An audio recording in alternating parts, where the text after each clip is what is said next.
Good evening everyone. আমি এই ভিডিওত আলোচনা কৰিম ধুলা টেট কোচিং সেন্টাৰৰ দ্বাৰা প্ৰস্তুত কৰা অসমীয়া বিষয়ৰ কেইটামান প্ৰশ্নোত্তৰ সম্পৰ্কে। এটো হ'ব দ্বিতীয় খণ্ড। প্ৰথম খণ্ড ইতিমধ্যে আমাৰ চেনেলটোত আপলোড দিয়া হৈছে। এই ভিডিওটোৰ লিংক আমি এই ভিডিওৰ ডেসক্ৰিপচনত দি দিম, আপোনালোকে তাৰ পৰা চাই ল'ব পাৰিব। গতিকে ভিডিওটো শেষলৈ চোৱাৰ বাবে অনুৰোধ থাকিল। প্ৰথম প্ৰশ্ন চাওক ইয়াতে যে অৰুণোদয় কাকতৰ প্ৰথম সম্পাদক আছিল, মানে অৰুণোদয় যেটো আমাৰ প্ৰথম অসমীয়া বাতৰি কাকত আছিল, তাৰ সম্পাদক কোন আছিল, প্ৰতিষ্ঠাপক সম্পাদক গৰাকী আমি বিচাৰি উলিয়াব লাগে অপশনটোৰ পৰা। তো চাব Hemchandra Barua, doctor Nathan Brown, A K Gurney, Hem Barua. ইয়াৰ পৰা কোনটো শুদ্ধ উত্তৰ হ'ব সেইটো আমি নিৰ্বাচন কৰিব লাগে। এটো কাৰেক্ট অপশন হ'ব আপোনাৰ ডক্টৰ নাথান ব্ৰাউন। এখেত আছিল অৰুণোদয় কাকতৰ প্ৰতিষ্ঠাপক সম্পাদক। আৰু অৰুণোদয় কাকত সম্পৰ্কে ইয়াতে আমি অলপ নোট লিখি লৈছো। সেইটো হৈছে যে এই কাকতখন প্ৰথম 1846 চনৰ জানুৱাৰী মাহত শিৱসাগৰ মিছন প্ৰেছৰ পৰা ছপা হৈছিল। গতিকে এই তথ্যখিনি মনত ৰখাৰ কাৰণে চেষ্টা কৰিব। পৰৱৰ্তী প্ৰশ্নলৈ আগবাঢ়ো আমি। 12 নম্বৰ প্ৰশ্নটো চাওঁ। চৰ্যাপদসমূহৰ মুঠ কিমানটা গীত পোৱা গৈছে? অপশন সমূহ এনে ধৰণৰ 47টা সম্পূৰ্ণ আৰু এটা খণ্ডিত গান। অপশন বি হৈছে 24টা, অপশন সি হৈছে 46টা সম্পূৰ্ণ আৰু এটা খণ্ডিত গান, অপশন ডি হৈছে 48টা। কোনটো ইয়াৰ কাৰেক্ট হ'ব? ইয়াৰ কাৰেক্ট অপশন হ'ব অপশন সি, 46টা সম্পূৰ্ণ আৰু এটা খণ্ডিত গান। নেক্সট কোৱেশ্চন, মাধৱ কন্দলীয়ে কি বিষয়ত পাৰদৰ্শিতাৰ কাৰণে কন্দলী উপাধিটো লাভ কৰিছিল? যে অপশন এ কাব্যত, অপশন বি শাস্ত্ৰত, অপশন সি ব্যাকৰণত, অপশন ডি তৰ্কত। ইয়াৰ শুদ্ধ উত্তৰটো হ'ব তৰ্কত। তো পৰৱৰ্তী প্ৰশ্নলৈ আগবাঢ়িম আমি। শতাব্দী নাটকখন কাৰ ৰচনা?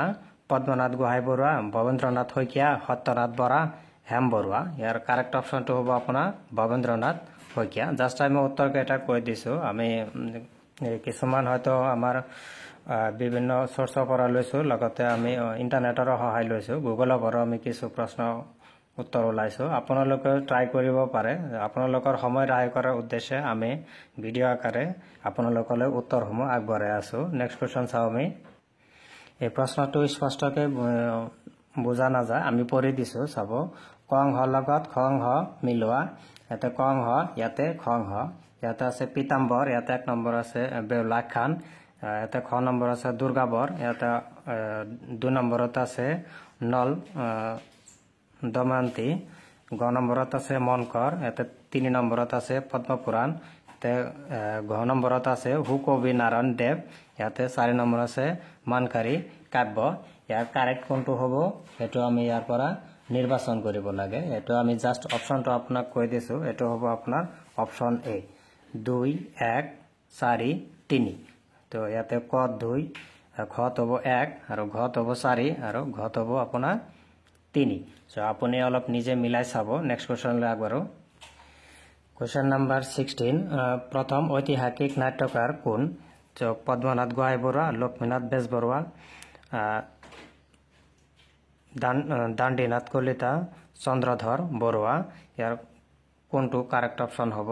এটো হ'ব আপোনাৰ option A Padmanath Gohain Barua. Next question চাও।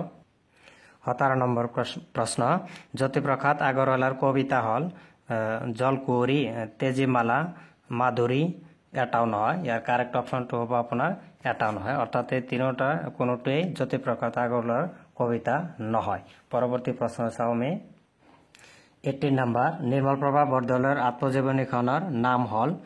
যে অপশন এ পাখি লগা দিন, অপশন বি জীৱন স্মৃতি, অপশন সি জীৱন জীৱন বৰ অনুপম, অপশন ডি উপলা নদীৰ দৰে। ইয়াৰ কাৰেক্ট অপশনটো হ'ব আপোনাৰ অপশন সি জীৱন জীৱন বৰ অনুপম। 19 নম্বৰ, অসমীয়া ভাষাৰ বিশিষ্ট বৰ্ণ কেইটা? 31টা, 29টা, 52টা আৰু 41টা। কোনটো কাৰেক্ট হ'ব? এটো হ'ব আপোনাৰ 29টা কাৰেক্ট অপশন। নেক্সট কোৱেশ্চন চাও।